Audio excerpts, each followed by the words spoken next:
दोन नाटकाची बातमी ठीक आहे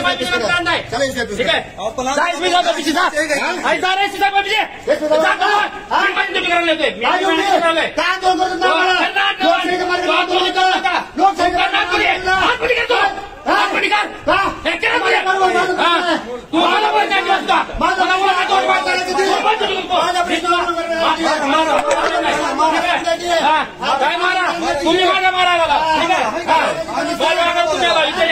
तुम्ही आम्हाला खोटी मारायला चेक मारायला खोटी मारायला तुम्ही ठीक आहे तिथं फक्त मारायला माझी ड्युटी करतोय काय बोलतो आंदोलनाखाली काय झालं होतं आता काय गोंधळ काय आम्ही इथं खुर्ची टाकून आंदोलन करत होतो त्यावेळेस लोकशाहीच्या मार्गाने आंदोलन आहे मला ज्याच्या विरोधात आंदोलन करताना निवेदन द्यायची गरज नाही मी देवेंद्र फडणवीस यांना सगळ्यांनी मी बावनकुळेंना पत्र व्यवहार केलेला आहे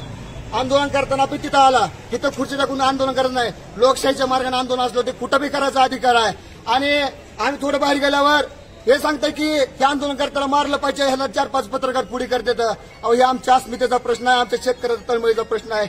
1 रुपया निधी आणि शेतकऱ्याला भेटलेला नाही त्याचं घरं उद्ध्वस्त झाले ती त्याची घरं वाहून गेले ती शेतं वाहून गेले ते ज्या त्याच्या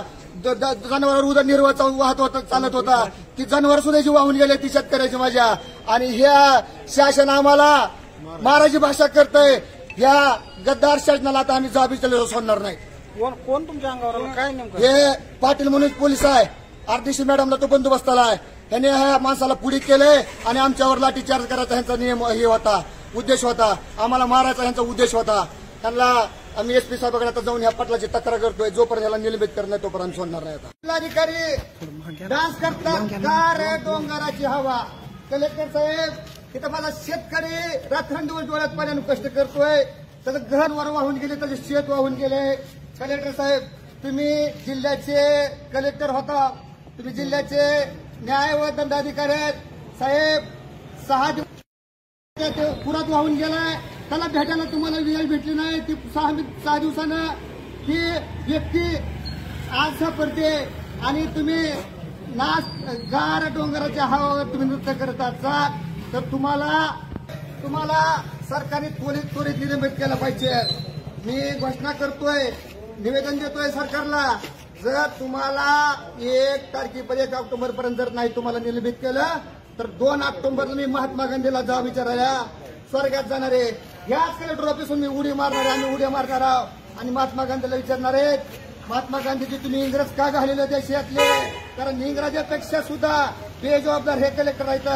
हे जर एखाद्या सांस्कृतिक कार्यक्रमामध्ये जर डान्स करीत असतील उपजिल्हाधिकारी आणि जिल्हाधिकारी जर डान्स करीत असतील तर ह्याच्यासारखं दुर्दैव कुठलं नाही त्याच्यामुळं आज मला शेतकरी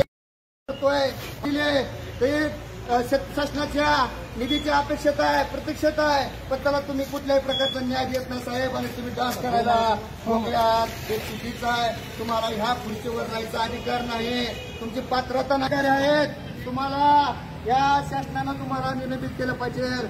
माझा एकनाथ शिंदे देवेंद्र फडणवीस आणि बावनकुळेला सवाल आहे एक तहसीलदार निरोप समारंभाच्या कार्यक्रमामध्ये जर गाणं म्हणत असेल तर तुम्ही त्याच्यावर कारवाई करता